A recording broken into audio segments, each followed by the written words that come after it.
got really, really obsessed with a band called Manson from like the 90s. Tom will know them. I mean Hanson. Yeah, fucking no, not Hanson. fucking Hanson.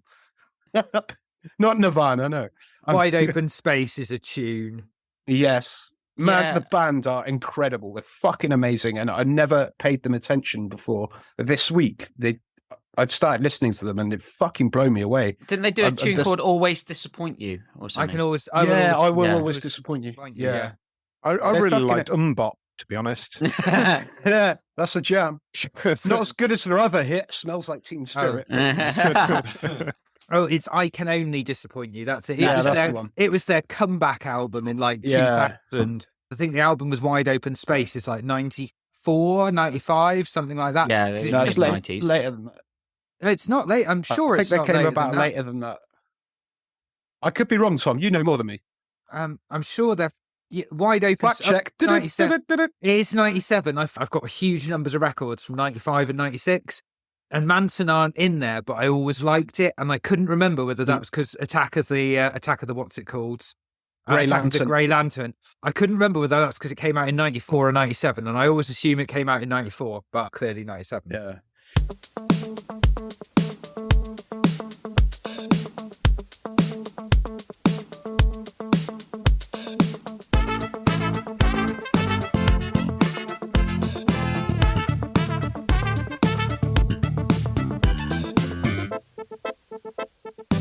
Hey there, all you Cacophants, and welcome back to the brand new 4th season of the Cacophony Sessions podcast. My name is Dan Whitell, and this episode pits 15 records against each other in our annual Album of the Year contest for the year of 2022. We don't publish our lists in December like all those other chumps do. No, we're the chumps that put it out in February when nobody else cares. Still, at least we're covering the whole year from January to December and helping me to decide this year's scores and bringing 3 albums each to the table. It's this month's Omni Shambles, Alex. Hello, my name's Alex. I tried to do Martyn then for a minute. Sorry guys, I'm just not feeling myself today. Can I feel you instead? No. Oh my God. Jim? She was like a candle in the wind, unreliable. Martyn? Hi, I'm Martyn. Alex, how many drummers does it take to change a light bulb? I have no idea. 1? It's 5. 1 to change the light bulb and 4 to stand around saying how Neil Peart could have done it better. As far as drummers goes, that wasn't as particularly scathing as I was expecting. So. And Tom. She is attractive, but brown rice and Pop-Tarts, chamomile tea and economy vodka, that's a car crash of a shopping basket. I remember that scene. Yeah. I remember that scene of Peep Show. That's what I recognised. That's the first one I recognised. Tonight we have 15 albums that have been individually rated out of 10 and collectively scored out of 50. Only I know the results at this point, as usual, and afterwards you'll be able to view them all on our blog at cacophonysessions.wordpress.com. As you may now be accustomed to, we have full audio for each episode freely available on all platforms, as well as the video of the opening preamble on YouTube. If you want the full episode in all its blast processing glory, you'll have to head on over to the Patreon, where you can join us for our premium content, including the full-length video version of each episode. Groovy. Also, follow us on Twitter at CAC Sessions Pod, like us on Facebook, leave a comment, etc. But before we get on to some predictions for our album of the year 2022 and all that jazz, let's find out if a particular song slaps or not. Don't trade a podcast where the jingles are crap. So let's take a good song and ask, does it slap? Who's up? I've got one. Can You Get to That by Funkadelic? Ooh, yes. It slaps, yeah. Without a question. Yeah, 100%. Yeah. There's not even an argument here. I don't even know that song, but I'm going to say yes. It's Funkadelic. When you hear it, you'll agree. It's amazing. I probably recognise it, but but I like Funkadelic as well. So yeah, go on then. Yeah. It goes in on the merit of that album alone. I was just partly proving that although I don't particularly rate the opening number, I do actually love the rest of that album. So I thought I'd get my apology to Dan in early and throw It's a peace offering. Yeah, that's a peace offering. Funkadelic can have an undeniable banger. There you go. Cheers.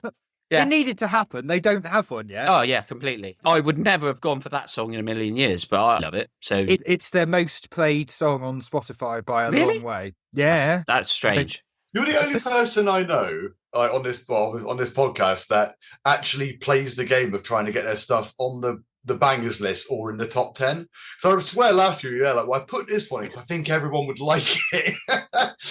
Like, you actually try and game it. In album of the year, I don't. When we do our 91 episodes or 87 episodes, I usually do well because I pick songs that I know people are like. It's not a that are, competition, though.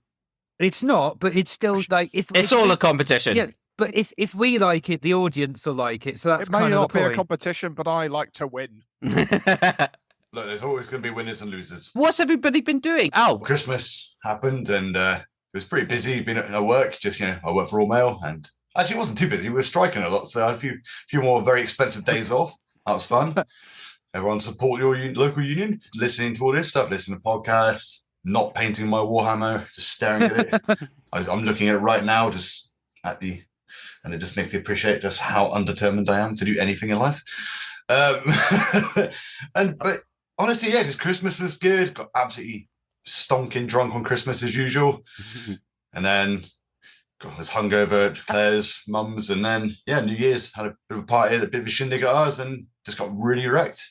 That's pretty much it, really. We're above 30 now. We fear the outside, and yeah, it's cold. it's cold, and all of our comforts are here. So that's it, really. Just gradually getting boring and more boring and more boring. Good to hear. Yeah. Jim. Yeah, Christmas happened. And It then did. New Year happened. Yep, that also They happened. were good. But the most important thing I've been up to is watching the January sumo tournament, Oh, yeah, we need an which update. we're On... in the midst of now. The Yokozuna Terunofuji is still out injured with his knees after Oh. his double knee reconstruction in October. Unsurprisingly, he's not able to sumo. Yeah, it's kind of a big issue. Knees. Yeah. Big Yeah. shit. Yeah. So yeah, we're I think 11, 12 days in at this point. It's been an exciting tournament. Only a few days left, and we'll have a new champion. Ooh. I can honestly say that's probably my favourite sport where men have to wear nappies in it. It's easily the best one of the nappy sports. That's so. What are the other disrespectful. nappy sports? Yeah. Let's not dwell on that. Let's not dwell on that. What are you watching, man? It's just my favourite of them. Yeah, in the like. That's a dark corner of the hub that you're visiting there, Alex. In the femdom adult baby egg and spoon race, like Okay, it's the shit Olympics. Okay? the shit Olympics. It's like the Olympics, but shit. Honestly, 9 foot the other one. Never seen anything like it before. Martin, what have you been doing? Hi, I'm Martin. And Hi, Martin. Hi. We know. No, I ignore Christmas every year. It's not a period of the year that I enjoy.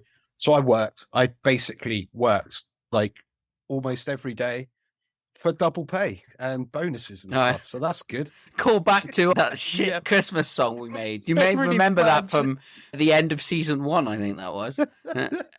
Yeah, so that was cool because when it comes around to January and everyone's depressed, I'm still like, it's Depressed. normal for me. It's standard depression, you know what I mean? Rather than the post, Yeah, festivity you listen to the depression. Pogues all year, like not Yeah, every day.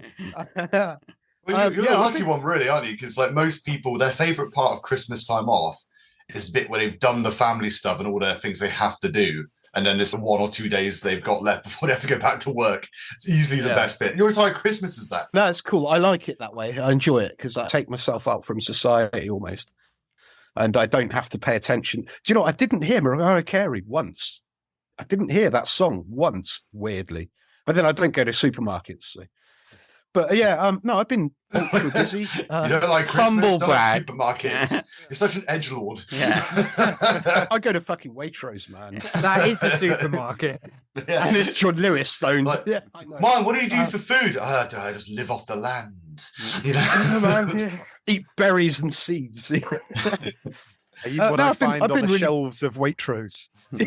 Yes. I've been really busy. My band's a fucking massive thing for me at the moment. So even when I was off, I'd be working on my guitar parts, cycling around, trying to find Baphomet, the usual. Yeah, The the usual. But yeah, my course has kicked in this year massively, and it's all getting a bit real now. I'm now a member of the British Association of Counselling and Psychotherapists, so it's all very real. Have you carved for real into your arm yet? I'm going to do that in tribute to Richie James. In massive tribute. Just been getting on with life. Nothing's really different, just extremely busy and full of variety and a lot of music as usual. I've been listening, like I said, I've been recently into Manson. I fucking love them. I've got a project I'm doing for myself because I don't practice guitar and I feel like I should. I'm going to try and learn the entirety of Generation Terrorists by the Manic Street Preachers note for note, which is good practice. So wish me luck on that. Good luck. Oh, good luck, yeah. Thanks. I mean, isn't it just Britpop? How hard can it be? It's not fucking glam. Britpop. It's more glam metal. Can it take you a weekend? It's the Clash meets Guns N' Roses, man. It's difficult stuff to play. It's really difficult stuff to play, but it's just very traditional. We've just got to get the chemicals up. There's going to be some annoyance later. Got to get everyone ready for a big argument. There's going to be plenty of that. Don't worry. Oh yes. Tom, what have you been doing? I work the whole of Christmas because we don't really celebrate it in my family, and everyone else in my job takes it off. So I just spend the whole time absolutely slammed doing 12-hour days without a lunch break. I haven't listened to much music. I've got a list of things to listen to, the new releases. I had brief listens to. So this year looks like it could be a good year for chamber pop, with Belle and Sebastian already releasing a new album this year, and James Yorkston, Nina Persson, and the Second Hand Orchestra. Yeah, I saw that. Nina Persson from the Cardigans and James Yorkston, who's done some really cool Scottish folk stuff. James Yorkston and the Athletes, I think he goes by. I can't remember off the top of my head. That's it is. Right, cool. There's an album that's going to make Martyn get really upset. And there's a chap called On 4 Word who's done a mashup of Radiohead's In Rainbows and the Super Mario soundtrack. That's going to be fucking infuriating. I know, you're going to hate it. I kind of want to hear it. I know. I figured you'd probably want to. It's one of those, you've got to listen to it. It's on YouTube. Just listen to it. It's called In Rainbow Roads by On 4. I'm actually not a big Super Mario fan. Roads. But In Rainbows is a brilliant album. Yeah, but the Super Mario theme is probably one of the best theme tunes of all time. I'm just saying, the Radiohead one might be bringing it down, You're going to trigger Martyn. He's already triggered that album exists. Right, I'm calling it a day. I'll see you later, guys. We haven't even got onto the list yet, and you're already poking each other with sticks. Yes, sticks. Before we get on to predictions, I had an interesting Christmas and New Year because I spent it in Thailand and Japan, which was quite different. Thailand, I went for my girlfriend's brother's wedding, which was awesome to see all their kind of traditions. It was really hot, which was unusual at that time of year. Didn't quite know how to accessorize on any given day, which is always a big problem for me. Japan was phenomenal. I love Japan. Anybody who has grown up on video games needs to go to Japan because you're walking around and the shops play save room theme music and all the trains have their own station jingles to mark what station you're leaving from, and some of them are bangers. Yeah, that's a really good idea. It's good. They have it elsewhere. I think they have it in some Scandinavian countries as well, but it's the first time I've actually seen it. I went to Ueno Park for New Year and saw the temple and all the traditional way of doing things. It's a lot quieter, but we experienced Japanese nightlife, went to Akihabara, which is one of the weirdest places on earth in terms of finding porn everywhere. And I was dragged to a cat cafe where I was surrounded by cats and had J-pop banged in my ears. That wasn't in the porn district, was it? Yes. The cafe was in the porn district. Yeah. It was just cats, right? I didn't take a look in any things of the, to the cats. No, certainly didn't have it on any of the diagrams. Were the cats pixelated? Yeah. By the way, Dan, the question on everyone's lips is, do they actually have vending machines with underwear in them? There is a place in Akihabara that does sell very strange things in vending machines. There are vending machines that sell drinks everywhere, but I didn't actually confirm with my own eyesight that you can purchase used underwear in a vending machine. It wasn't the kind of thing that I wanted to do a whole train trip for. Nah. Not really. It's very queasy, isn't it? Well, you could Very make a bit of queasy. money, really, couldn't you? You could just have your underwear in your hands next to the vending machine and just charge like £2 less. You make a fortune, wouldn't you? Yeah. If you're going to go looking for some used pants and there's a guy selling used pants for cheaper next to the vending machine, why wouldn't you?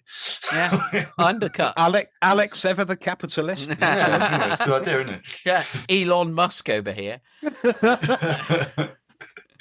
terms of news, a couple of things have transpired since the last episode. We've had some passings, as we normally do on these episodes. It's getting quite depressing now. There's normally 2 or 3 people that have died every time I host an episode. But in the last few weeks, we've had the passing of Terry Hall from the Specials, a very, very pivotal person in 80s pop, Funboy 3, as well as, the remarkable record that is Ghost Town.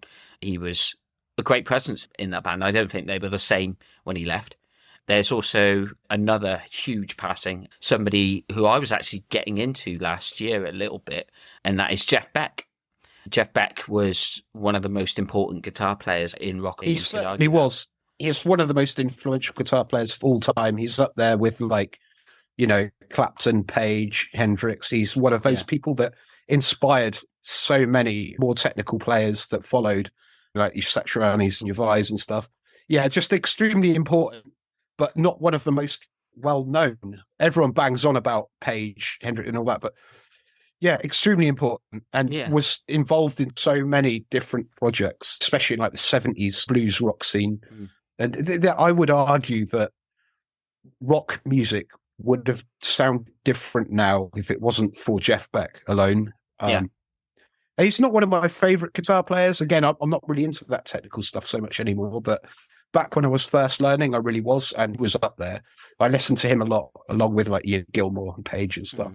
But yeah, pretty sad. Did some really good covers as well. He covered Superstition, which he was actually involved in the writing of, by Stevie Wonder, and covered Henry VIII with Greensleeves as well on the album The Truth. So a variety of influences, you could say.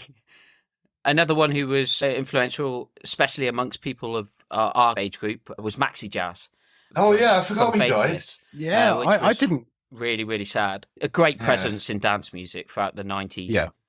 Well, now he can finally get some sleep. It's weird because now you mention it, I didn't even know. And Faithless were fucking massive. They were definitely part of the reason why trip hop became so huge, which is a fucking incredible genre in its own right. There was a lot of multi-genre stuff going on that the Prodigy and Massive Attack and that were doing, and they were definitely part of that. Although I remember them being like more of the polite coffee table side of it, the more acceptable kind of side of it, less abrasive than maybe some of the other bands of that kind of ilk. But yeah, that's pretty sad. I didn't know, man. Yeah, I'm going to pose it here because I can't think of a more relevant time to do it. But I would say Insomnia is got to be on our undeniable bangers list, surely. Yes. Yeah, Yes. I reckon. Yes. Yeah. Before we get into the albums that we've ranked in our top 10 that we're going to go through this evening, a few predictions on not necessarily our favourites because they're all reflecting our scores, but what are the albums that we think, having heard all 15, are going to win? Yeah, I'm going to put this out there. With knowing us, I've got a feeling that Chat Pile might fucking do well. I think it might get in there. Deservedly so, because all of us here do appreciate really heavy music.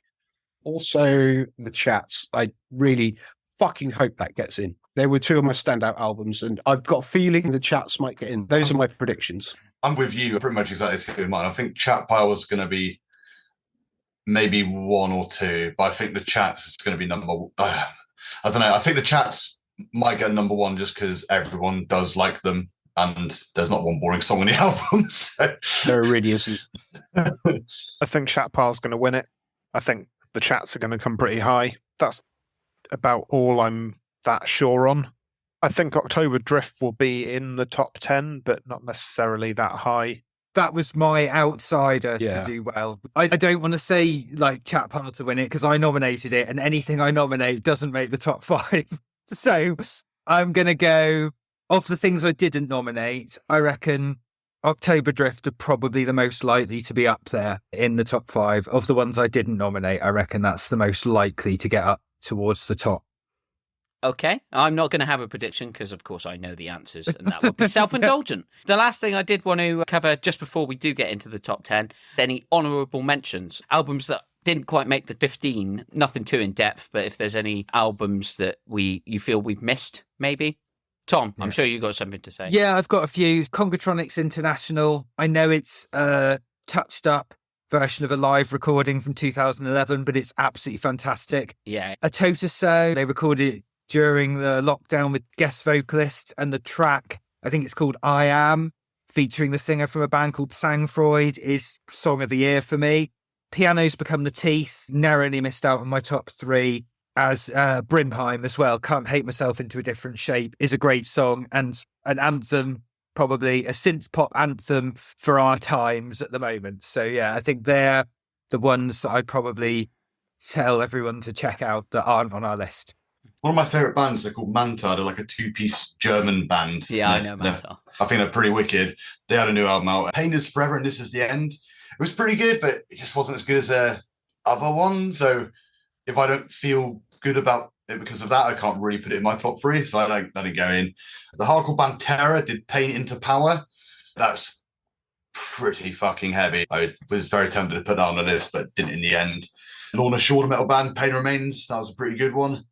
A Municipal Waste album, Electrified Brain. That's really, really good. But I always like their stuff. It wasn't different enough for me to love it as much as other albums, just purely because it felt like I've heard it before. What I heard was great, but if you haven't heard them before, try it out. You might really like it. But yes, they're some of the bands. I have some more like ones which like I listened to bands I do like, and it was crap. So like Lost Society, that's a thrash. Well, used to be a thrash band. That's awful. Parkway Drive was terrible. I tried the Miss Sugar album. I thought I'd give it a go. This year, a lot of the big acts misfired.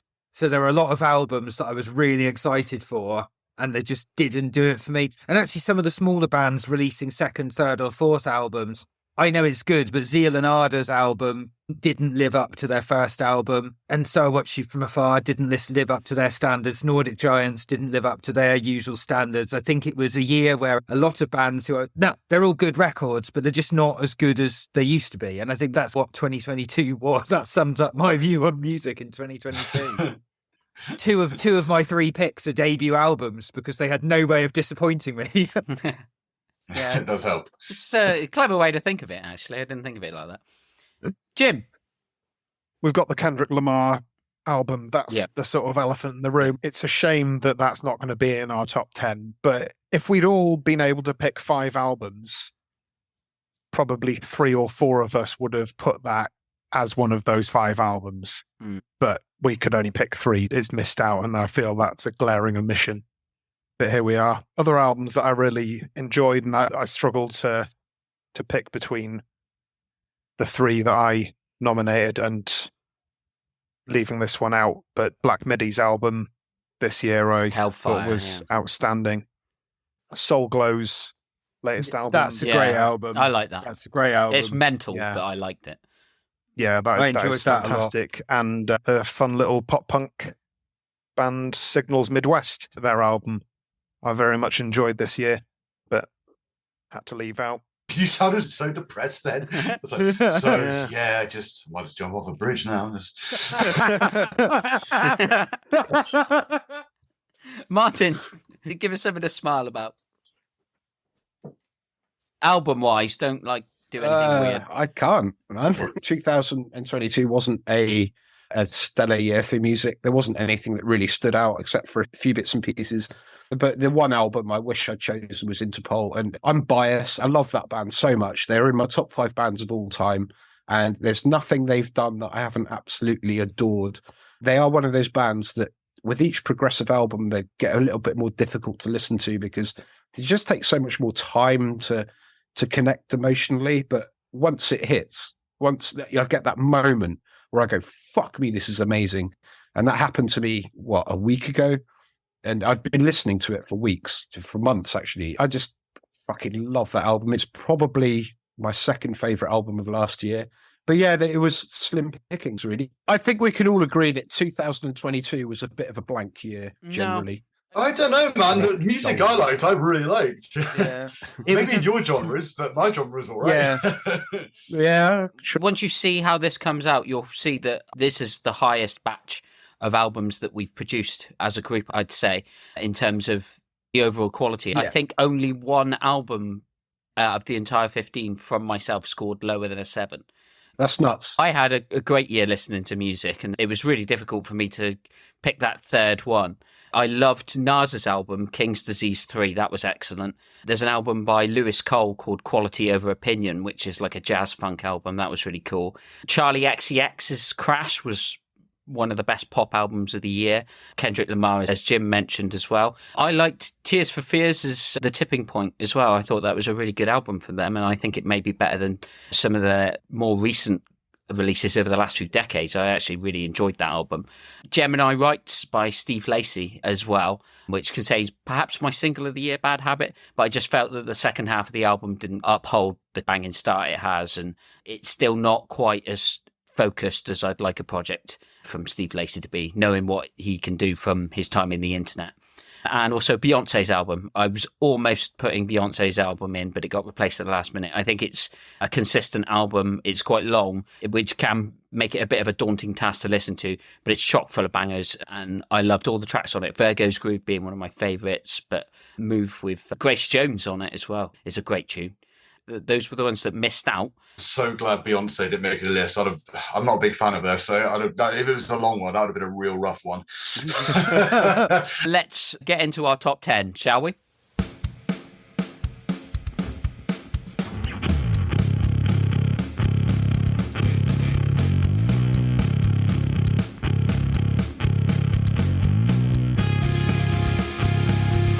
In 10th position, and scoring 31.8 points out of 50. This was an album that was released on the 16th of September on Triple B Records, and it's the second album from New York metallic hardcore band Mind Force, entitled New Lords. Man. So, Al, this is your pick. I just really, really, really, really love Mind Force. I mean, you know me, pretty much my ideal music is American hardcore thrash crossover, and this is exactly that. I love the vocalist. I think. Who did you say sounded a bit like James? Like young Tom Araya. Yeah. He sounds like Perry Farrell from Jane's Addiction.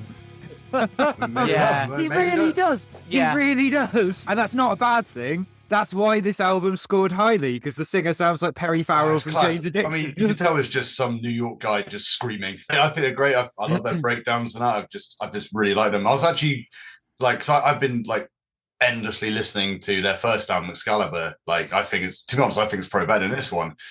But maybe because I haven't heard this one about 2,000 times yet, so you never know. When I was doing my research, I was surprised I didn't even know they had a new album out. So I was like, oh, holy shit. Like, I might as well just put it on my list before I listen to it, to be honest. I'm pretty biased when it comes to this band. I know I literally said I didn't add somewhat like Municipal Waste for not having as good album as before, but it was still awesome, but I couldn't put it on the list. I'm a complete hypocrite because I've done it with this album. It's very, very good. I just really like them. It's the exact band that ticks everything for me, so they're just kind of hit by default. I just think it's a class album. So yeah.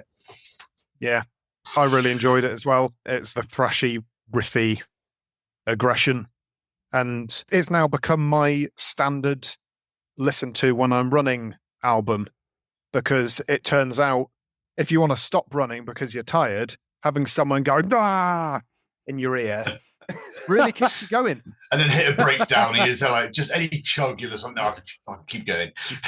Like this album does have a lot of chug in it, I'll tell you that. It doesn't have that much chug. It's only 17 minutes long. Well, yeah. Yeah, but if You'll 15 notice minutes is a chug, then it's lots of chug. Yeah. Yeah. That's true. At some point, I was listening to it going, are they going to complain there isn't actually much of a song in these songs? Because You've read my notes then. It's just pure chug. I did write something along those lines. It really is designed for live viewing, I imagine. Actually, that's literally what I wrote in my notes. I enjoyed this album, but I'll probably never listen to it again. But it sounds like the sort of album I'd fucking love live. Oh, fair enough then. I'm really happy that this is in the top 10 because Alex desperately wanted it to be. I scored it Not quite as low. much as another band. The reason being, my notes said it was like Megadeth without the songs. And I just Oh, that's a great take. I like that. Yeah. There's nothing like that. Yeah, and I fucking love Megadeth, but I need to be in the right mood to listen to that sort of stuff. And I think on the day when I listened to it, I may not have been in the right mood to accept it. And I think if I was in the right mood to be like, I just want to listen to some fucking thrash right now.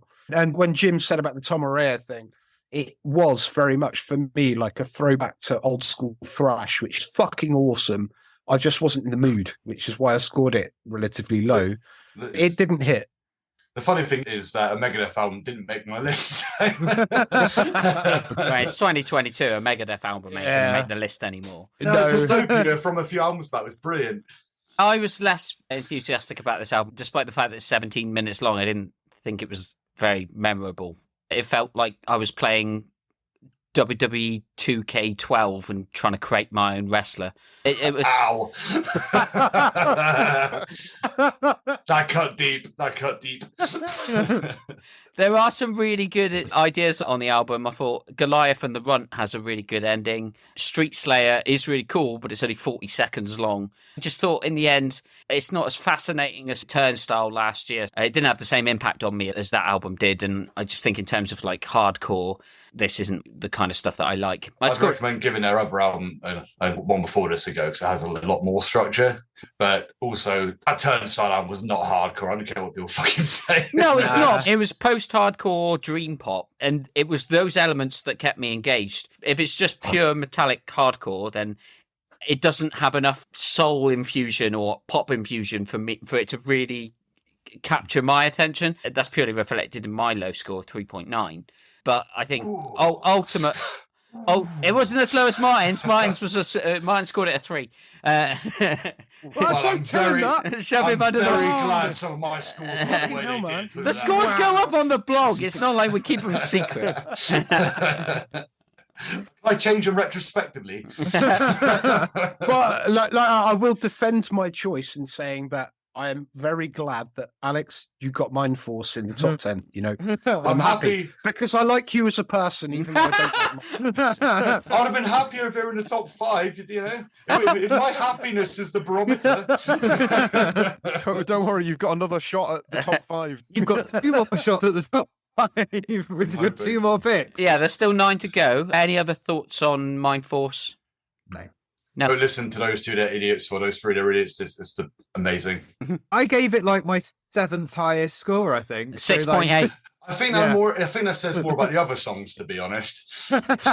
Your description of it there wasn't particularly glowing. Hey, I wrote, the singer sounds like Perry Farrell, and that's cool, and I'd enjoy it live. That's not exactly a dreadful review, is it? I've got far worse things to say about some of the albums on this list. I've got far worse things to say about half the albums on this list. I think that's a separate podcast doing the bottom. We should so do that. We should do the rejects episode. Yeah, don't ruin it and say which one came last and all that. We'll do the. If people want to hear us do the top 5 worst albums of 2022, hit us up on Twitter at Sessions Pod, and we may well do a bonus episode. That'd be brilliant, yeah. That'd be funny. In 9th position, scoring 35.4 points, this next entry is one of Martyn's.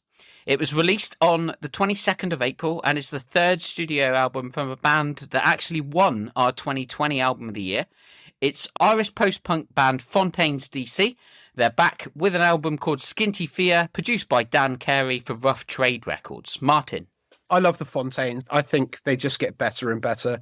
I saw them live last year and they absolutely blew my fucking mind. And I was like, they're one of those bands that I want to be in. They're just incredible. When I listen to music, I don't necessarily always listen at the state I am with my relationship with music these days. I don't listen to music for the technical ability and the songwriting and all of that. I listen to it if it emotionally engages. And the Fontaines are one of those bands that are able to write a song, which is literally 2 chords for the whole song with no fucking like key changes or anything. And it will engage me the whole way. And I will feel an emotional connection to it. And I cannot get over Grian's vocals. I love his vocals so much. Yeah, Grian chattered. Do you know what? Do you know what his I know. But his vocals, I don't know if any of you have heard of a filmmaker called Martyn McDonagh. He's recently released a film called The Banshees of Inisherin. Yeah. And he's very Irish-centric, very Catholic mythology-based stuff. The human condition, wrestling with morality and stuff. And I think his vocals encapture that kind of thing perfectly. I just find a level of authenticity in their music, which is missing from a lot of music. They're not posers. They are definitely not posers. What they're doing is so real, so authentic, so fucking emotional. And yeah, I adore everything they do. I thought this was a great album. Yeah, I hated it. Of course you did. It's like somebody stuck a metronome at 108 BPM and they just played 2 chords for 45 minutes. It's your antithesis. This is why we have so many band arguments. It's because it's like, why don't we just groove on this riff? And you're like, no, I want to throw in a 7/8 time signature. I didn't get that impression at all about it. As a guy who doesn't think about what keys are in and all that stuff, I really enjoyed it. I thought it was pretty good. The tempo is exactly the same through the whole record. But it works. Surely not on The Couple Across the Way, which basically just sounds like a 2-year-old has sat on an accordion. I didn't like that song, to be fair. The tempo is still the same. Really? I didn't even clock it though, because the songs are different. You know, it doesn't matter at all. That's the whole point, though, I think. That's the whole point I was trying to make, is I do not give a fuck about tempo. I do not give a fuck about what chords are used. I do not give a fuck about song structure. Did it make me feel something? And yes, it did. And that's all that matters to me in music at all. That's why I'm a My Bloody Valentine fan. They will play like one chord for 10 minutes and it's just noise and it will hit me emotionally. And then I listen to Dream Theater and I'm like, this is fucking boring. That's my relationship with music. I think you just don't sound right in the head. That sounds like a rubbish opinion I have. I'm joking. I'm joking. No, I'm joking. I totally get where mine's coming from, but this album leaves me cold because I find the singer's vocal very monotone. I find that this album takes all of the bits that I didn't like about their last album and amplifies those. The production really focuses on the vocals, particularly on the singles. And I don't think he's a strong enough singer, and I don't want to hear him say one line over and over and over again. I find it leaves me really cold. The guitar sounds good. That's why it scored as high as it did from me. The guitar sounds good, and I think that's the only nice thing I had to say about it. But the guitar sounds very good, which is why I think I gave it a 4.9.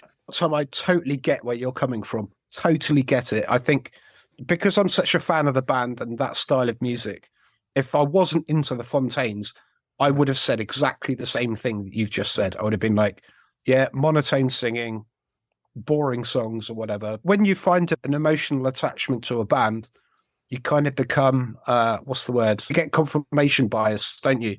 And they can do anything. And I will find it great. And I totally understand where you're coming from. My thoughts on it, I gave it a 7.5. I thought it was a good album. It wasn't as good as their previous record.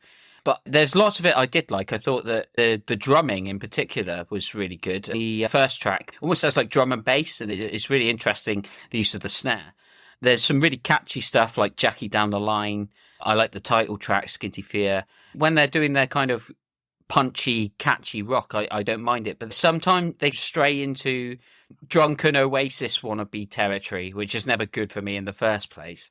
Stuff like Roman Holiday, it's like get stoned. I'm like, this is just a really shit version of Underworld's Born Slippy. They have their misses, and I don't think they had that on the previous record. I thought that was solid, whereas this one, they meander a little bit. But there's some really good stuff on there. I really liked it. I mean, I know Tom said it was boring. I didn't really find myself bored. I thought it was pretty good. Like, yeah, maybe it wasn't as good as the last one, but I don't know, I appreciate it. But yeah, that's really, I don't know why I interrupted James's opinion for that, because I was actually just dribble. You didn't interrupt me. That's right. Well, go start then. You're off the hook. I kind of liked it. I'm a big fan of post-punk. Musically, I enjoyed the album, but there's just something. Martyn said he can't go over the singer's voice, and I can't get over the singer's voice either. It's just something I cannot get on with it at all.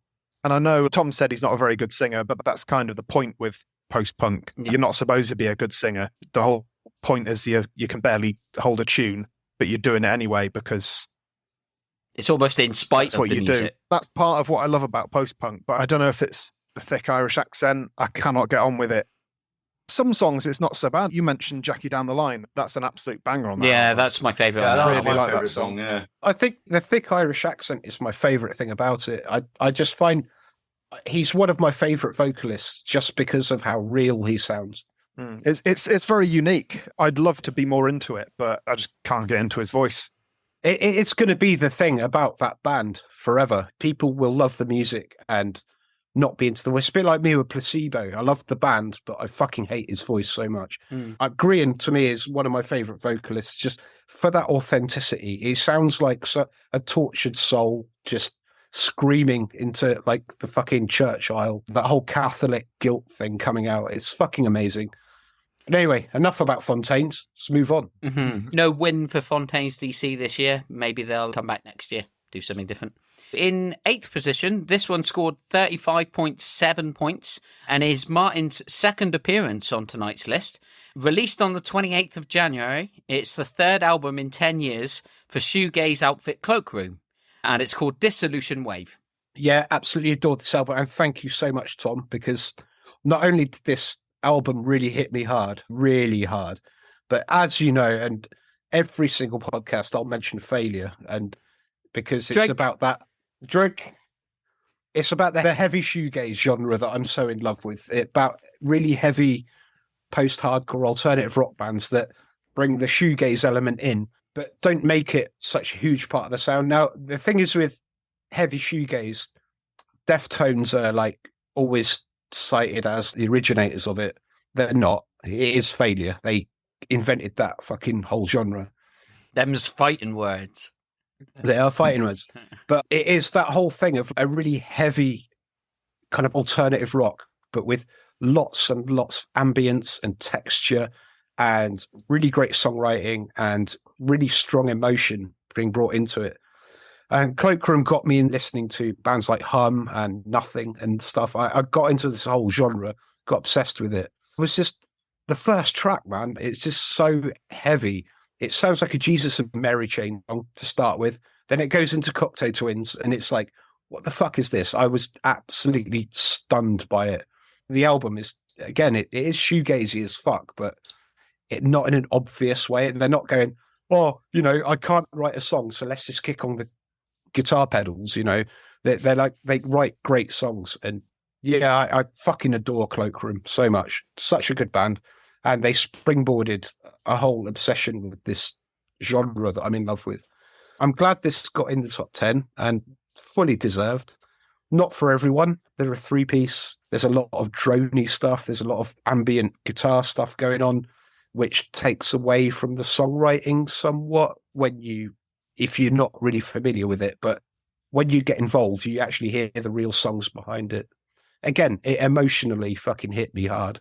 That just remind me of Lisa Simpson when she was listening to Bleeding Gums Murphy. She's outside. It's like, you don't understand. It's what they didn't play. Yeah. Do you know what? That's a really good point, because it is about that. They could go in with the heavy riff, but like the second track, Dissolution Wave, it is mellow all the way through. And you keep waiting for them to come in with like a Deftones riff, but they don't. They just keep that. I really wish they level. did, though. Yeah, of course you did. The thing with this band, and I really like this record, it's why I introduced it to Martyn, and he actually listened to it for once rather than just going, yeah, I'll get around to it, like he normally does.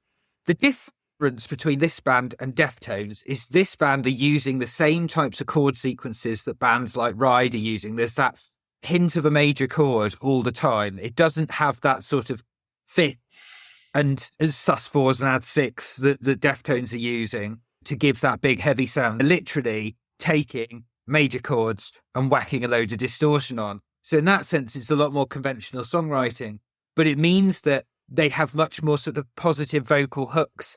Guitar-wise, they're much closer to shoegaze than they are post-metal. Yeah. So they're much closer to Ride and MBV, but I almost think of it more like Ride and MBV with distortion cranked up to 11 with a pop song in there, rather than being a shoegaze metal song. So I wouldn't put them in the same bracket as Deftones, but I really enjoyed it. That's why I recommended it to Martyn.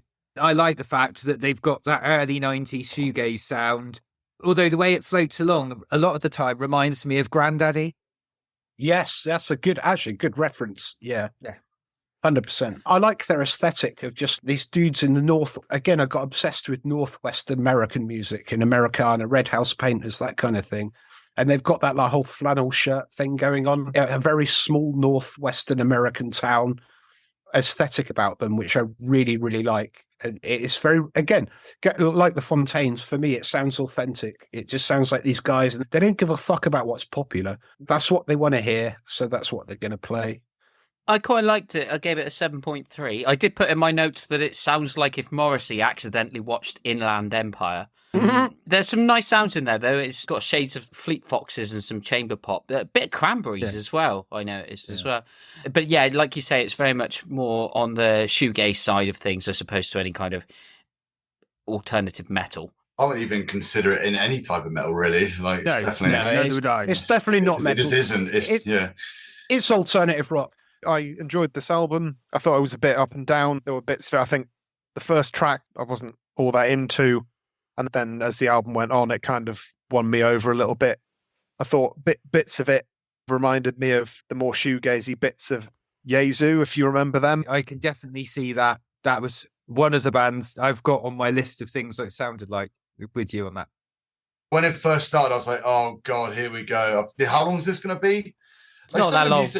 Some of the music was okay. It was all right. I cannot get over the vocalists. If you just wanted one word for this album for me, it'd just be boring. I couldn't absolutely tank it. I think a 5.7 is what I gave it, I think. Because it had okay bits, so I couldn't just be like, it's awful, fuck it off. How do you guys listen to it? It's just so tedious. Like, come on, guys. You can do better. All you got to do is like strum 2-3 chords with some average rock, bung some guy going over the top of it. Boom. You guys love it. Sort yourselves out. Hang on. Martyn, have you stolen Inspector Gadget's jacket? Oh, man. This is my podcast cloak. Oh, yeah, we've all got... I wear this every podcast. Baphomet gave it to me. He said it might make me look a bit more menacing and I might get more of my choices into the top 10. Yeah. It's not how it works. So I'll just end by saying, guys, stop listening to shoegaze. Stop it. Just stop it. You've been warned. Hopefully there's not more shoegaze in 7th place. Let's find out. In 7th place, scoring 38.2 points and prompting Tom's first appearance on the list, is the debut album released on the 29th of April from English math rock pop trio Fez, known as With Regards From Home. Yeah, this is my favourite album of the year by miles. I saw them live at ATG, Art Tangent Festival, this year as well. I think they're definitely a band to watch. I think Pollyanna Holland-Wing, the singer-guitarist, is incredibly talented. She plays guitar amazingly. Her vocals, at times, she has Björk-esque inflection, which I find really cool. And this album is just a ray of sunshine. It's happy, it's poppy. I love the fact they never hold on one idea too long. There's some great guitar riffs. It just goes to some great places. There are moments like track 6, I can't remember the name of it off the top of my head. There are moments in that sound like Coheed and Cambria's first and second albums. There's like hints of that in some of the riffs.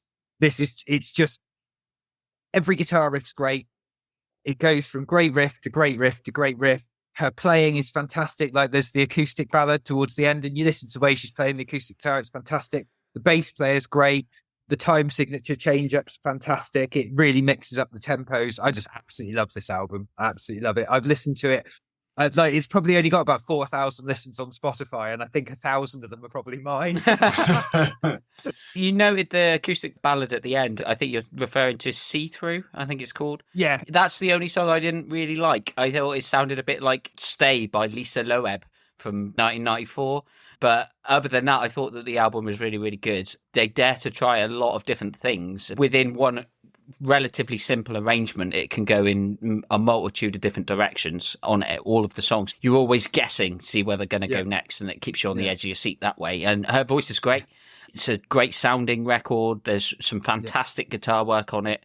I like the ending track. Washout is quite piano driven. I was thoroughly impressed by this album. I think it's a really bold debut statement. Mm-hmm. It's so accomplished. Although they've been a band for like 6 years and it's taken them like 6 years to release their first record, but it's really good. I thought it was musically extremely impressive. I absolutely loved the musicality. I loved the production.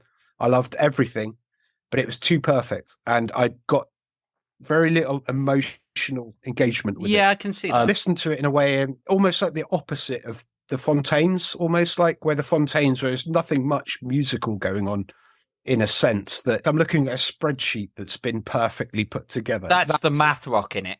Yeah. It's the math rock. And I'm like, this is impressive. I would love to be able to fucking do that stuff. And the guitar tones are second to none. Just absolutely fucking incredible guitar tones.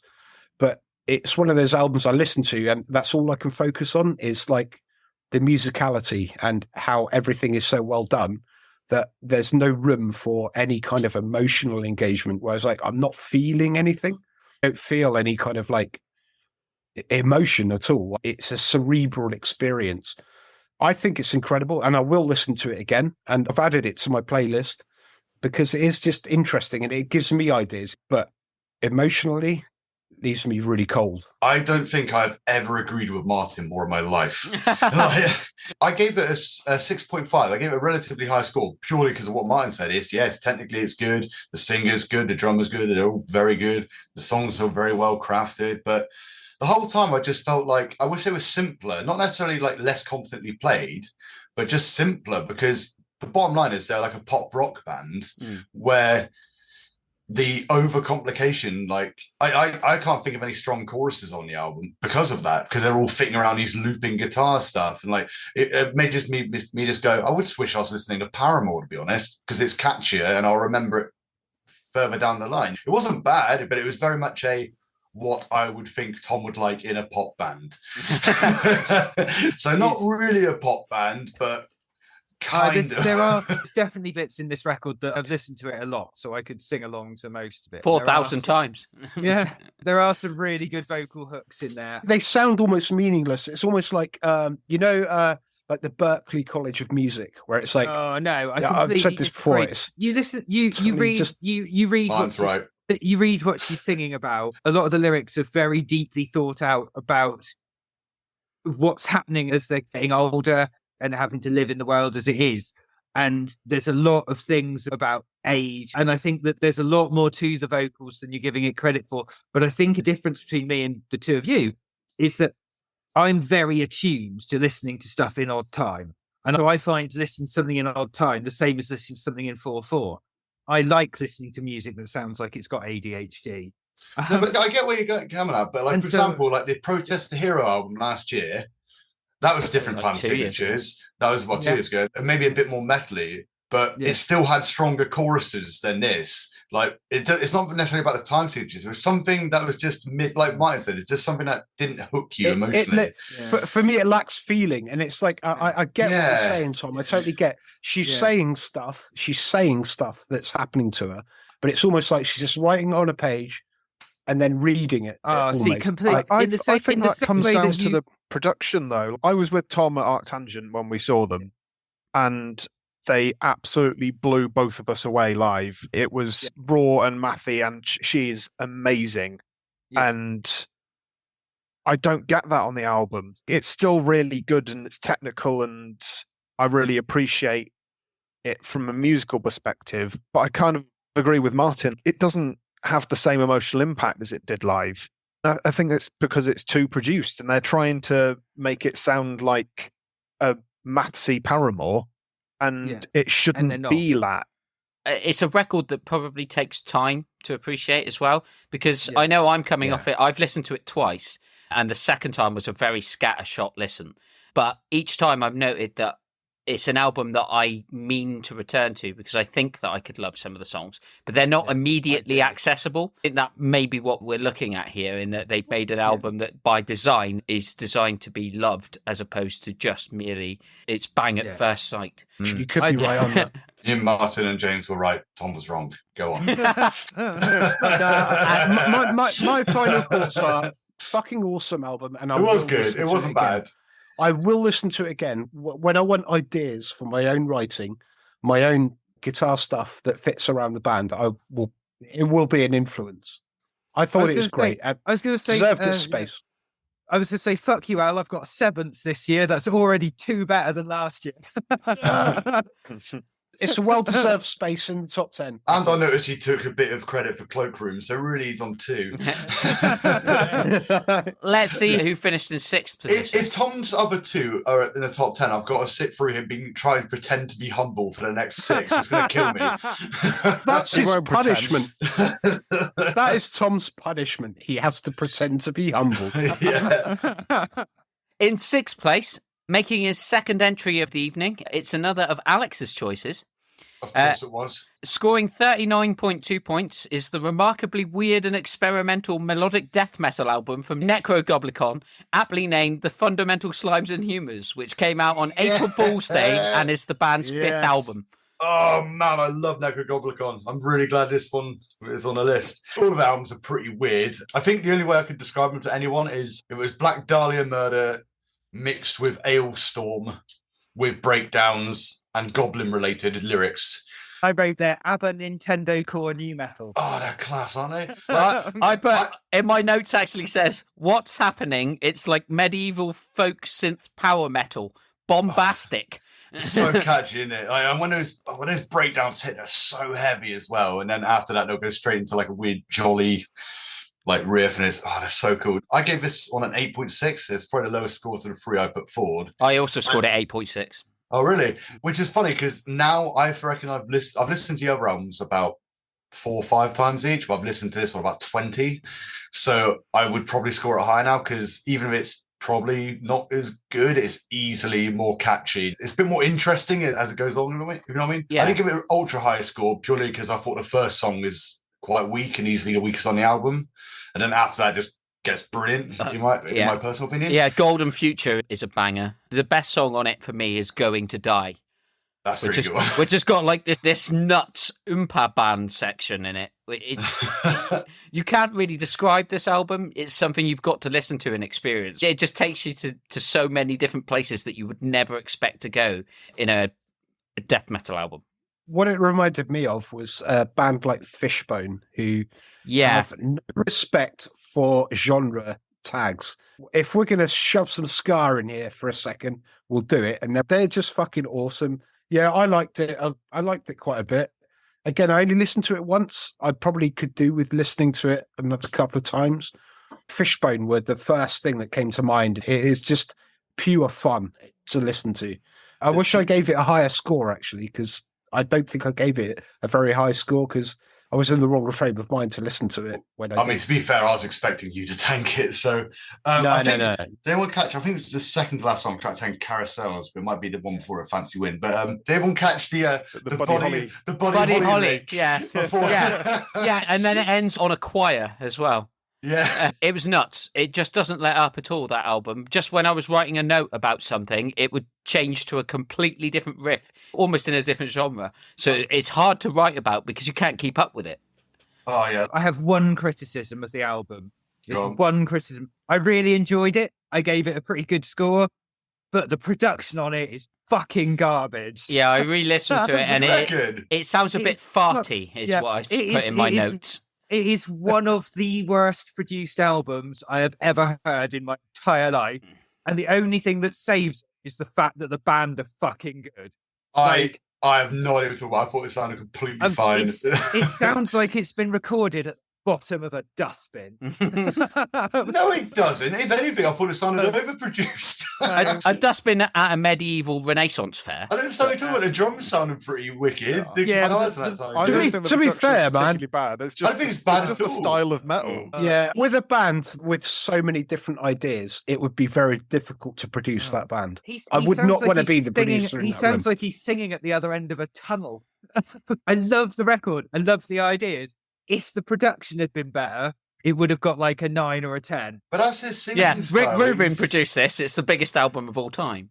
I mean, probably not Rick Rubin, but actually his production's really clean. So yeah, maybe for producing it just a bit cleaner, it definitely deserves to be on this list because I read reviews of it because I was like, am I just being insane giving this a decent score? And you read the reviews and there's loads of reviews that give it 1s and 2s. And loads of reviews that give it 9s and 10s. They're a Marmite band. They are very much a Marmite band. Yeah. And the thing is, every single review I read goes, yeah, the production's shit. And they go either the production's shit and we hate it because the production's shit, or they go the production's shit but the band are great so we still love it. So I'm on that. well, I think it adds to the charm. I think I just have a dead ear to production, because the amount of bands you guys just got is terrible production. I'm like, what? It sounded fine to me. Like, I mean, bad production to me, like, is like Saint Anger or something like that, where you listen to the first track and go, ooh, that's not very well done. Like, it does depend on where you're listening as well, because I listen to things on wired lossless headphones, which really allows you to pick out faults when they are there. Well, no, I listen to on noise cancelling headphones as well. I'm just used to the genre. Maybe the whole genre I listen to is just terribly produced. I think that's probably a large part of it, because as you described your taste in music once as shed rock, production values aren't high on your list of what you look for in a record. No, I tend to prefer it when it's worse. So if you could get this album and put it through a tape player, that'd be pretty good. Yeah, and as a massive Steve Albini fan, I kind of like scrappy production. But the one thing that I came away with was this band is a band that are having fun with what they're doing. Oh, yeah. And that's all that matters. That's all that matters to me. I don't give a fuck about the production or the songwriting. I'd highly recommend listening to their other albums. If you think this is like rubbishly produced, you should listen to their first album. Bloody hell. I also recommend you guys watch music videos. Yes, he's amazing. Because the whole band, they're called Necrogoblicon, but the whole band's based around their pretend character, John Goblin, and it's just putting a goblin into an office job and he ends up murdering people. It's amazing. He just goes out dating and then ends up murdering everyone. It's the guy in a big, really poorly painted green mask. Yeah, every song just ends with him murdering everyone. It's just brilliant. And the guy who plays John Goblin, he tours with them. So when they're playing, they've got some goblin just running around the stage. And yeah, honestly, I fucking love that band, man. They're so good. I really like the vocalist as well. All the musicianship is insane, but I really like the vocalist. I like his quick, high pitch. It's like normal death metal screaming, but done quickly. It adds a bit of an extra oomph to some of the bits. The higher pitched growls sort of reminded me of In Flames. Yeah, it's the exact same style. Mid-era In Flames, like Reroute to Remain era. Yeah, it is like that. I think that's why I probably like it so much. It's all similar like Black Dahlia Murder Star, where you can tell they have to boost the mic volume up live because he's doing it quite quietly, but it sounds wicked anyway. And the breakdowns, some of his breakdowns are just heavy as balls. Unlike a lot of metal bands as well, you're ready for a good breakdown because you've had a lot of jolliness for bits, and it does break up the songs really well. And yeah, I think probably the best song on the album is This Is It. And I think that's the most traditional metal song on the album. It's probably the quietest song on the album as well. But it was very melodic, and I think it reminded me of of old In Flames, to be honest. But I think it was really good. See, I really enjoyed This Is It, which is weird because it reminded me of Guns N' Roses, and I fucking hate Guns N' Roses, but I actually enjoyed that track. Oh, really? I didn't get it at all. I actually put in my notes that the track Bones reminded me of Nine Inch Nails, which is a weird thing for you to swallow, Al. If you I don't mind industrial sounding bits. I don't know, maybe I'll soften to Nine Inch Nails. I was listening to them the other day, random. I can't remember who had them on. It's happening. It's happening. And I was like, this isn't as bad as I remember. It doesn't. Don't get me started. Don't get me started on Nine Inch Nails. Okay, Alex, you need to listen to more. Well, Take a Win. Everyone likes them, and they should have been number one. Everyone knows that. Yes. You got another album into the top 10. Nice. Yeah, my other one's definitely getting in, so I've made it free.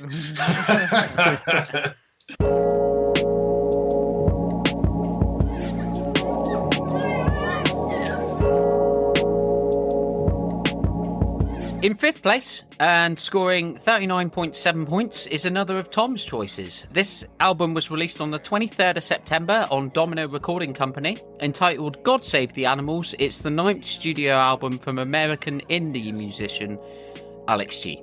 Oh, I'm so glad this made the top 10. I love this album. I first discovered Alex G because he kept appearing on my Facebook with his Tiny Desk session doing Runner. Yeah, that's a good Tiny Desk concert. It didn't really appeal to me. And then I was doing my album of the year listening, and I went on Pitchfork's best rock albums of the year, and this one came on. I was like, well, I'll give the album a go. And I listened to the album. It just blows me away how many different things he's willing to try on a record and then make it all sit together. And I read an interview with him where he said he describes himself more as a producer than a songwriter. And that so totally sums this up.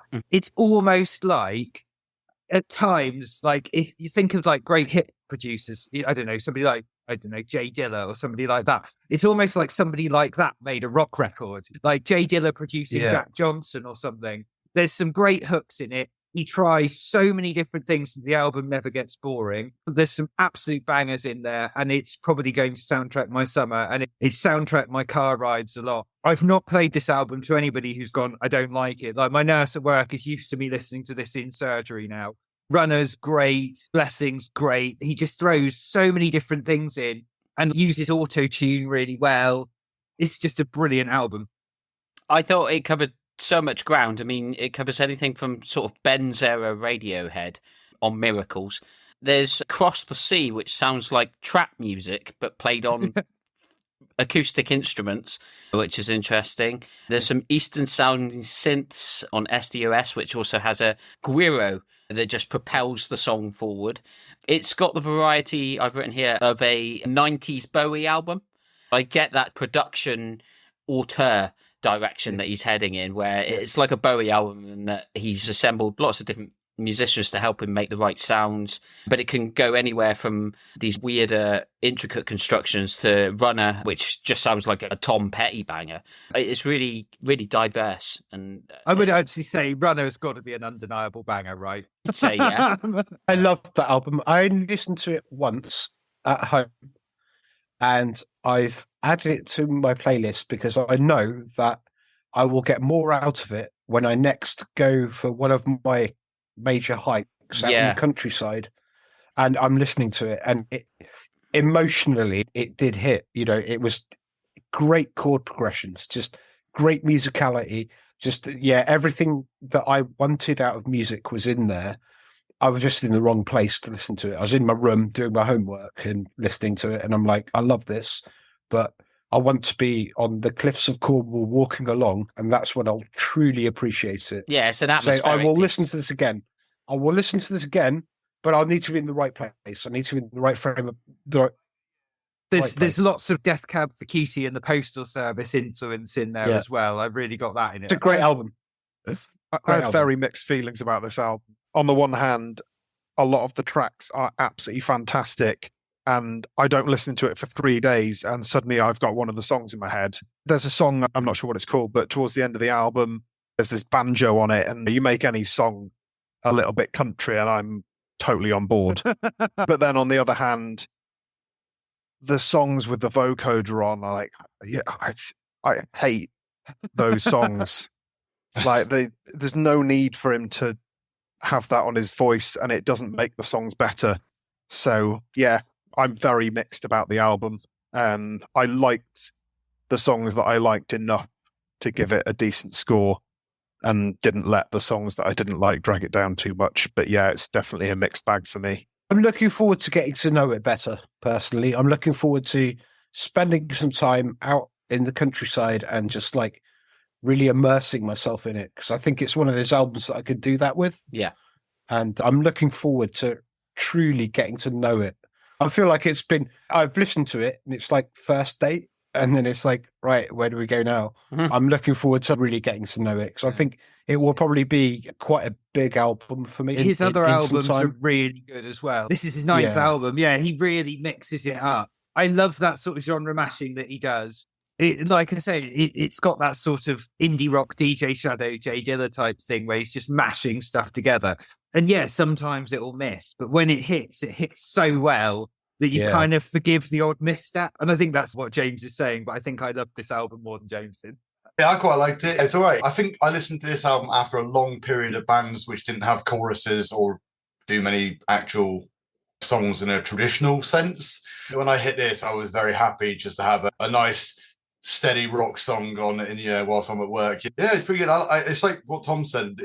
I think I quite like the Postal Service. So when Tom mentioned that, I was like, oh yeah, maybe that's why I quite enjoyed it. It's that right level of like tranquil, pleasant, just rock songs. It's almost like slightly emo-y, but without the wiener vocals and you know what I mean? It's kind of, it's all right. Yeah. I enjoyed it. And as I said, I'm a sucker for quite normal songs with a good catchy chorus when it comes to rock music, especially. And there are quite a few of those. Yeah, exactly. I enjoyed my listen. I may listen again, or be listening to Necrogoblicon Depends.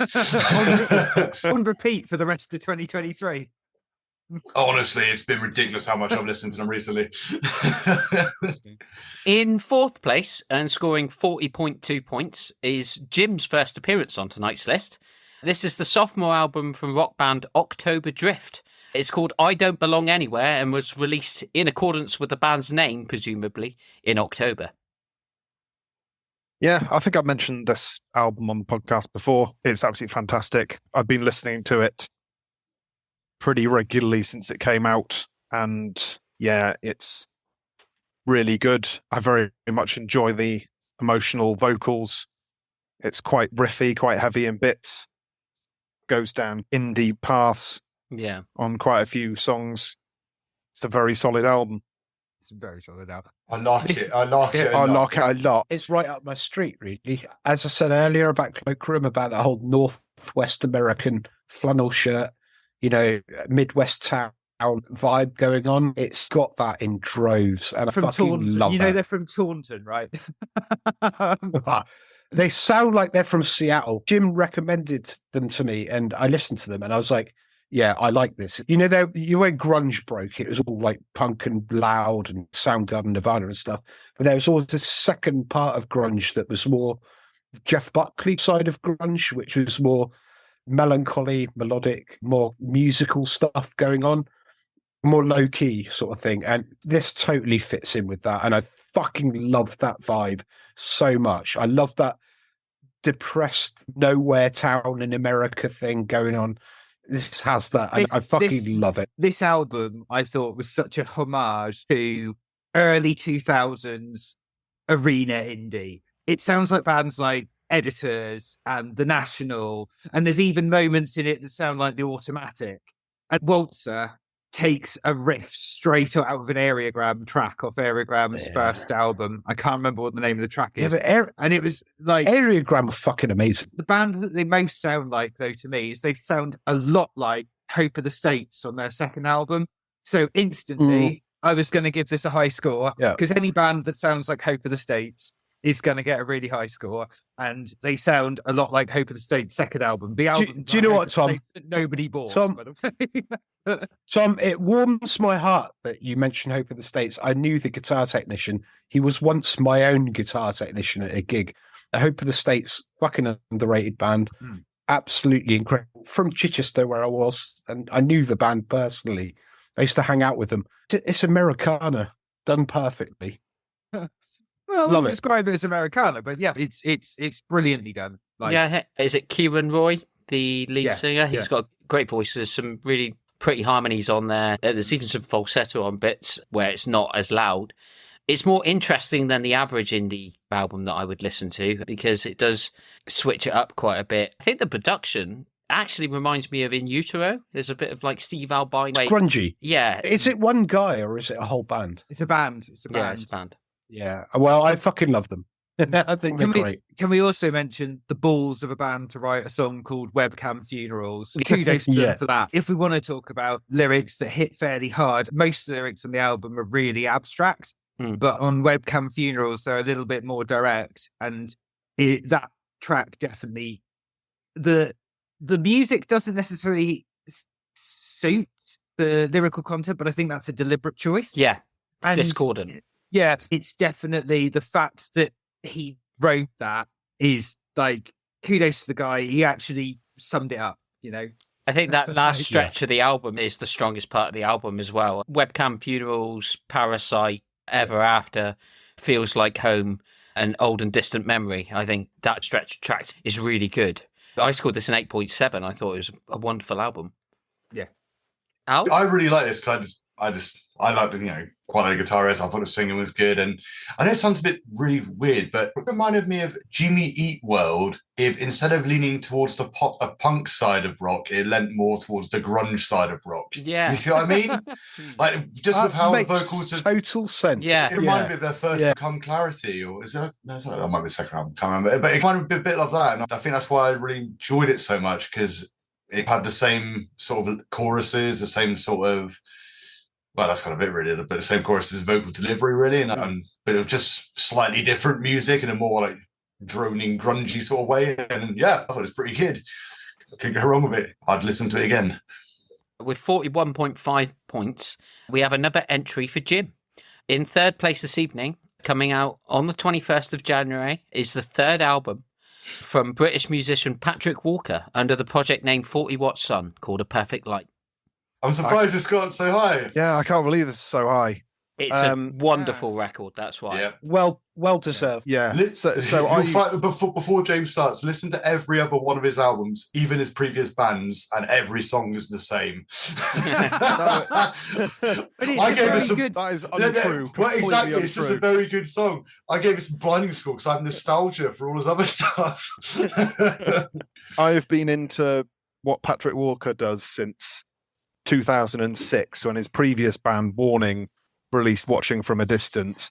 That is a phenomenal album. It's a traditional doom metal album.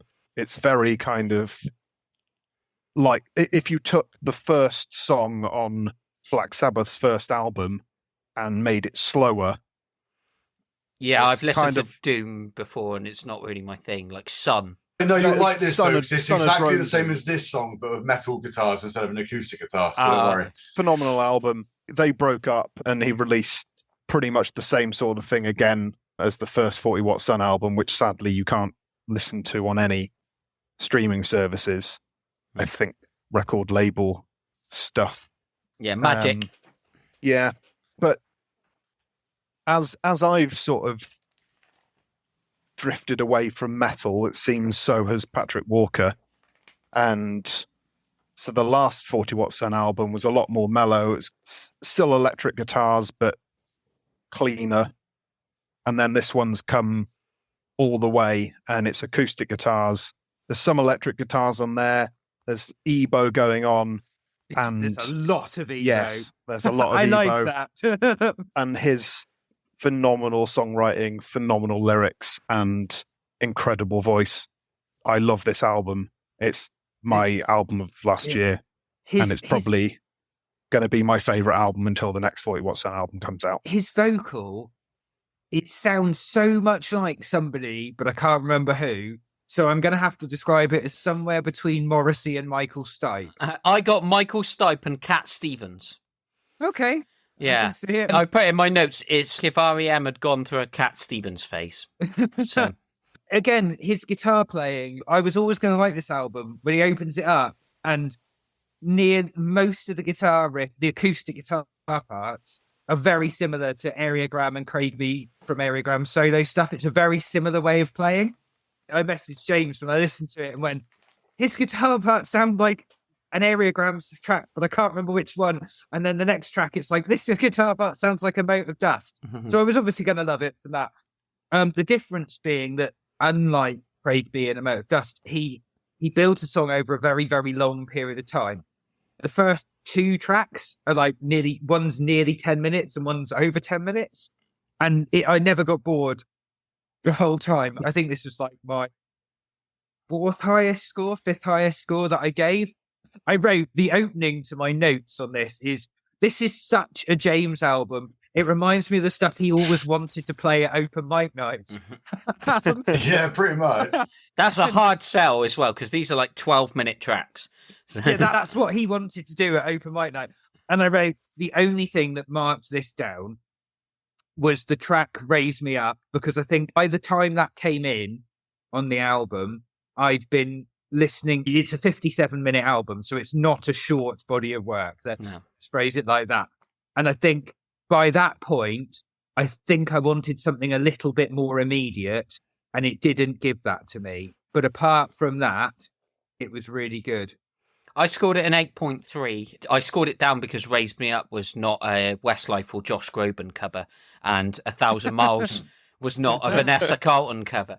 I didn't score it down because of that. I genuinely was impressed by this. It was one of the albums where you look at the track list and you see there's lots of long tracks.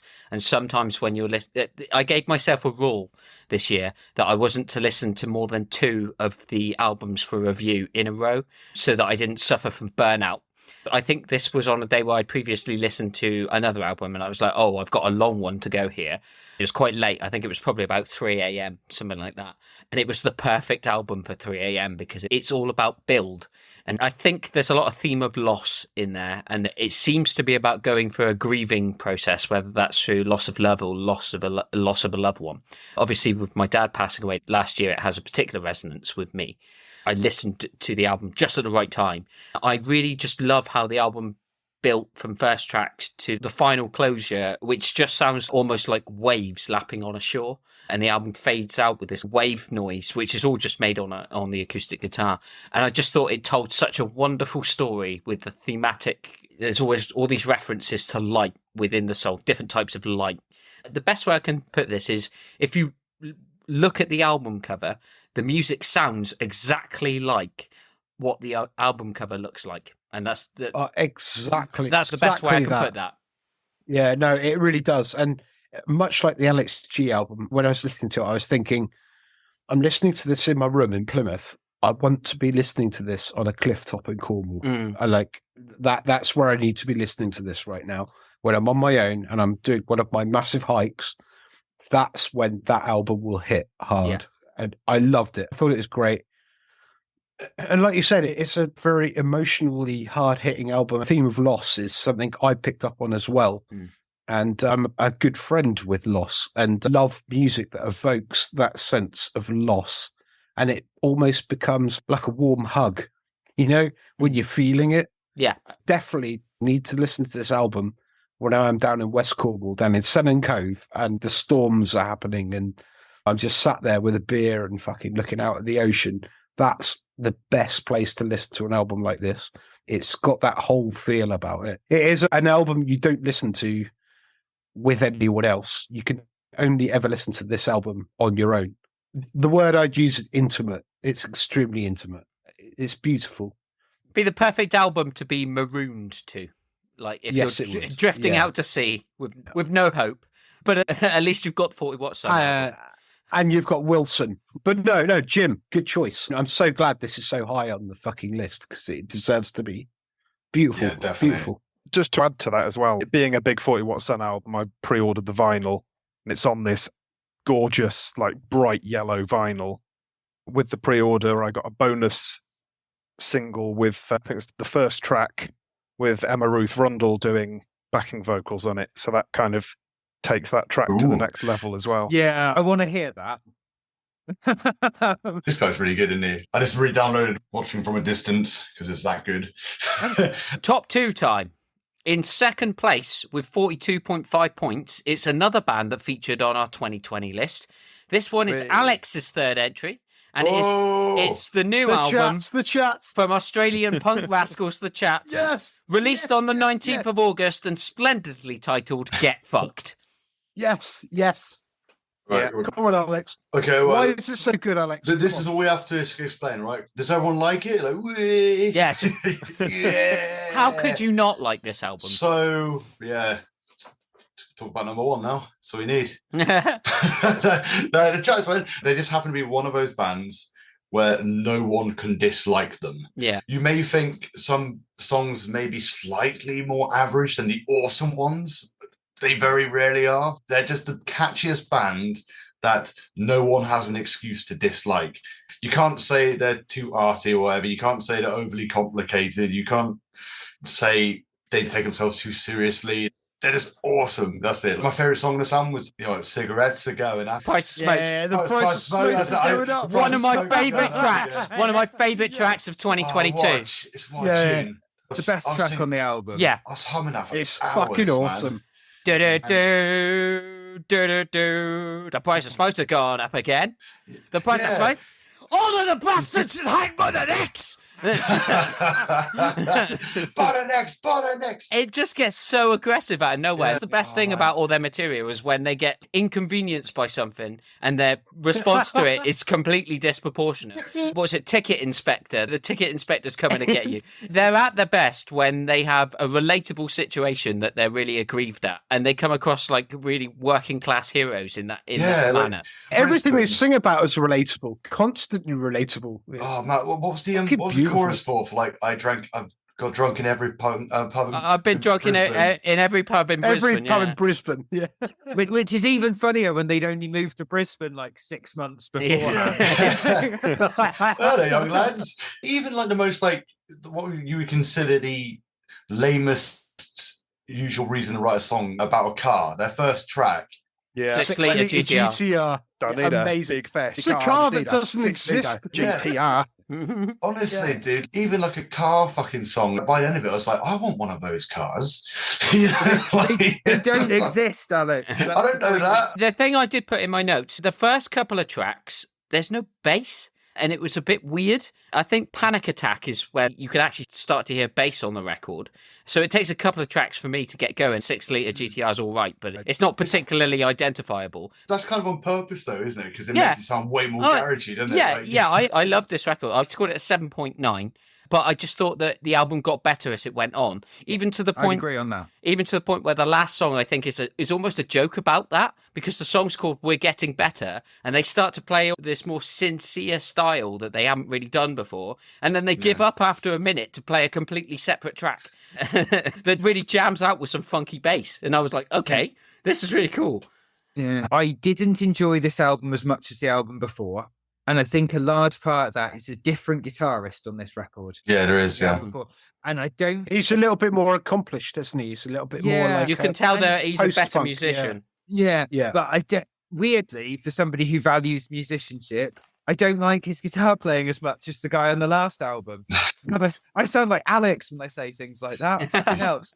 I enjoyed this album, and I think I really enjoyed the track Price of Smokes. But I think for me, I didn't fall in love with it. I really liked their last album. I didn't fall in love with this one the same way, because I think the vocals were a little bit lower in the mix. The vocals were a bit angrier about the same things that the track... So, not the same things exactly, but on the last album, I could always make out what he was saying. And on this album, the guitars are a bit bigger.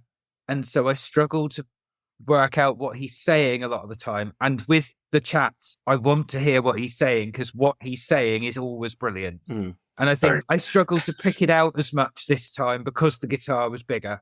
And because the guitar was bigger, I couldn't hear what he was saying as much. So he sounds angrier. And when he sounds angrier, he's less intelligible. So I think all round, it's good, but it's not as good for me. I think you're right. I think the last time was probably better, but I guess it goes back into not hearing him. But I don't even think about how, like, they could literally record every song on the album completely differently, because for me, it's purely about the catchy songwriting rather than any level of production. Even if they went full blown like Queen and just overproduced the shit out of it, I would still love them just as much. Not having a go at the production. I think the production on this album made it sound a lot like Jet at times. I just want to hear. I just want to hear his I just want his vocals front and center, because I want to hear what he's saying, and I didn't feel like I could the whole way through this album, whereas I did on the last one. No, I get that. I think that's the thing that marks this album down. There's moments on it, like The Price of Smokes, his vocals front and center, and that's why it's the strongest song, because his vocals are clear. And I felt that a couple of times they weren't, and that's the only reason I marked this album down. Other than that, really enjoyed it. It definitely deserves to be in the top 10. I hear what you're saying, and that's the reason why I love the Fontaine singer so much. It's the same way I love the Chat singer so much. I love that Australian strong accent. You know the guy has a mullet, and you know that he does. Yeah, he does. And I loved it. The only note that I made about this album, and I gave it a strong 10, was authenticity. It is authentic as fuck. It is what it is. And if you don't like it, fuck off. If you do, then this is what we're talking about. This is what we're singing about. Well, the album's called Get Fucked. It's called Get Fucked, yeah. Al will attest. I don't like that whole, like, just 3 chords song punk thing. I'm not really into that. Musically, it's not my favourite thing. You like 2 chords, don't you? Yeah, I like a 2 chord. Just one. A 180 BPM. Yeah. When I think this is one of the most fun experiences I've had with music for such a long time. I was literally cracking up listening to it. It is funny. I was laughing my fucking head off. I was like, this is exactly what I need. No pretense, no trying to be something. Yeah, the price of smokes have gone up. It's like, fucking, yes, of course they have. With this album, I found out as well. This was one of the when I was going through like just doing research for what is my favorite album? Because I gave this my highest score. I think I gave it 9.1. It was one of those ones where I listened to all these albums, listened to like 50 fucking albums, and then I went, oh, I should listen to that new chat album. Actually, I haven't done that one yet. And I was like, oh well, of course that's the best of the year now. Like I might like that was it. Just like, oh right, it's just way better than everything. Brilliant. I was almost disappointed. I was like, oh, I guess I'll pick the chats again. They're almost like the ultimate punk band in the sense that they're not trying to be political, even though when you look at a song like Price of Smoke's going up, it is political because of the cost of living crisis. Yeah, it's relevant. It's relevant. I can't afford to buy my smokes, man. It's fucking beautiful in the sense that it's so authentic, but there's an underlying sense of intelligence and knowing what's going on in the world and knowing about the idea of falseness. And the chats go against that completely and go, no, this is what's going on. I'm a fucking mulleted Australian. It's fucking beautiful. What an album.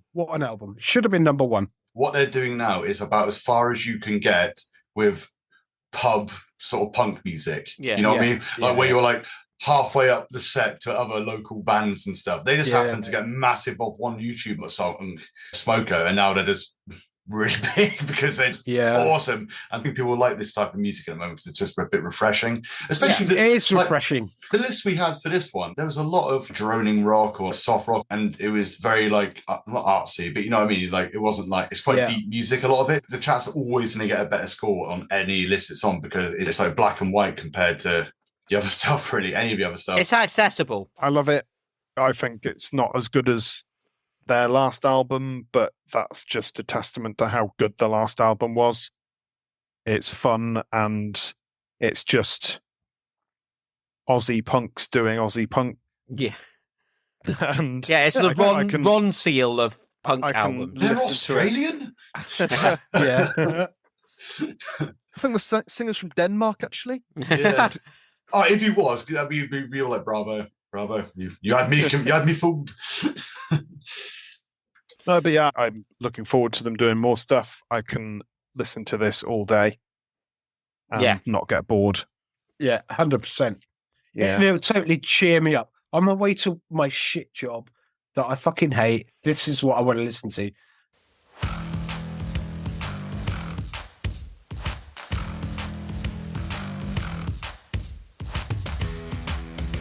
But there is one more album that was ranked higher than the chats, though.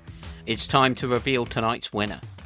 Album of the year for 2022, the winner, scoring a whopping 44.8 points. It's an album that came out on the 29th of July on the Flenser record label. A truly brutal noise rock sludge metal experience from Oklahoma. It's Tom's pick, Chat Pile with God's Country. Yes. I can't believe that finally I nominate an obscure metal album and it makes the top 10. I've nominated an obscure metal album every year and it's never got in. And now I nominate one and it gets in. I was going to put Black Country Road on the list. And I was doing my final homework and I was listening to Pitchfork's a list of rock albums this year, and this album completely passed me by. And I put this on and Slaughterhouse came on. And my mind was fucking blown within the first couple of seconds. And then you listen to the rest of the album and it's absolutely brutal. Yeah. And the vocalist, there's echoes of Big Black in his vocals. He sounds like he's having a mental breakdown the whole way through the record. Yeah. They're making a political statement. And on the second track, which is probably most straight up, he's not even trying to mask the fact he's making a political statement. It's about homelessness. It's about homelessness. And it is so obviously about homelessness. Yeah. He's not trying to dress it up. He is the guy having a mental breakdown, literally going, why do people have to live outside? What the fuck is wrong It's with the world? amazing. It's amazing. It's absolutely harrowing. And then they're called Chat Pile after piles of toxic waste outside, is it Pilsner or Piker, Oklahoma, which is now uninhabitable in an area the size of Chernobyl because of the way that mining was being conducted. They're a band making a fucking statement, and this album is a fucking statement. The guitars are massive. There are elements of new metal in the guitar, but also elements of shoegaze and post metal. The bass tone is staggering throughout the whole record. Just listen to this album. It's got to be on my list. I was like, Dan will hate it. And then Dan sends me a message going, yeah, this album's really good and it's probably going to win. I predicted this as the winner after ranking only about 5 albums. I thought this is going to grab everybody. I think for me, the highlight of the album is actually the track where it actually takes its foot off the gas. I Don't Care If I Burn, which just uses footsteps for rhythms. And then there is a scream that comes in. Very dark ideation in the song. And it's overwhelmingly depressing. As you described, he's having a mental breakdown. Sometimes don't put this album on at a party. No. But it uses the atmosphere and the haunting footsteps as the percussion on the track, and he's just essentially doing a poem that's really fucking creepy. It's so dark. I love the album. Now you'll have noticed though that in the top 10 I failed to get any of my records in the top 10, Eliza, Mama's Gun or Wolfpack. So I thought I'd do my best to try and maybe ruin Chat Pile by saying the singer does sound a lot like Jim Steinman. So good luck listening to Chat Pile now that you can hear Jim Steinman of Meatloaf fame on that. That was my attempt to sabotage it. I love the record. I thought it was great. My experience with Chat Pile, I was not looking forward to it. I saw the album cover and I fucking love the album cover. It's just this industrial, like, all the fucking antenna stuff going on and the electrical stuff. With that I fucking loved it. Metal logo. Yeah, I didn't like the logo so much, but I loved the cover. And I was like, yeah, that cover grabbed me. It's very reminiscent of how David Lynch uses pylons. Yes. I'm glad you said David Lynch because I went straight to David Lynch land. With well, of course, album. We're going to do that then. Yeah. And I love that album cover so much. That right there encompasses like everything I love about bleakness. And anyway, when I first heard the first Suicide album, which is the only other album that's really disturbed me, and the song Frankie Teardrop, it's the scariest song ever written, right? In my opinion. Fucking really sent me on a wave of like crazy depression for a while because it's such a dark song. This whole album is that. It's the only album I've heard since the first Suicide album that's made me go, fuck me, this has affected me, but not in a good way. Like the Alex G album earlier affected me in a good way, or Fontaine's or whatever. But I was just like, oh my God, I'm actually genuinely fucking depressed listening to this. And I loved every second of it because, again, going back to authenticity is all that. And the song Why is just like, why should people live outdoors? There's buildings all around with heating on. It's so simple, so fucking like straight to the point. There's no poetry to it. Why should this be happening? It's a guy in total despair of the fact of the homelessness crisis, and it's like they're so fucking true. Yeah, it's so apt that it's come out now when we're having a cost of living crisis. I was walking through Plymouth at the time listening to it and seeing homeless people in the underpass, and I'm like, this is fucking too much. Yeah, don't let them listen to that record though, because they won't have much hope after that. That's the thing that I liked about the album is that it is the absolute bereft feeling of hope. It makes the downward spiral sound like a lullaby. Quickly talk about the musicianship. The heavy guitar riffs sound fucking awesome. I love post-hardcore so much. It is fucking, that's right in my realm right there. It's the heavy bass. The production is amazing. That's exactly sums up my feeling on the world right now. The world is fucked and it's fucking a mess. And it's like nobody cares about anybody anymore. And this band are encapsulating it perfectly. On the musical side of it, though, the amount of new metal that is going on this album, like the rattly bass, it's like corn bass, but then there's some like slapping going on. It reminds me a lot of Mudvayne's bass back in the day. And when new metal went away, everyone thought, well, new metal's gone away because new metal was always a little bit shit, wasn't it? And that's been the consensus ever since new metal went away, that it's just a bit shit. But actually, this album proves that new metal didn't go away because it was No. shit. New metal went away because people weren't doing it right. And this band are doing it right. This is what new metal should have always been. Actually, Jim, you hit the nail on the head right there. Yay! I think new metal was talking about the wrong things. They're talking about, like, I don't want to clean my room. I want to break stuff. When actually what new metal should have been talking about was, why do people live outdoors? You know, new metal lost its way in the sense that it was too much inward looking instead of going, let's look at society. New metal needed to focus less on Fred Durst and more on Bear Grylls. Fucking right. I think it actually gives a little bit of hope through this album, because it's showing signs that society is moving away from a hyper-individualistic way of looking at things like they did in the late 90s. And maybe because of all the shit that's happening, we're now stepping towards a society where collective action is becoming more normal. And because of that, people are taking a broader perspective on issues like homelessness, which is a great thing. So if this album, as bleak as it is, brings a little bit of hope in terms of what we got coming and the movements people are going to get behind, then I think this is not just a great record, but a helpful one too.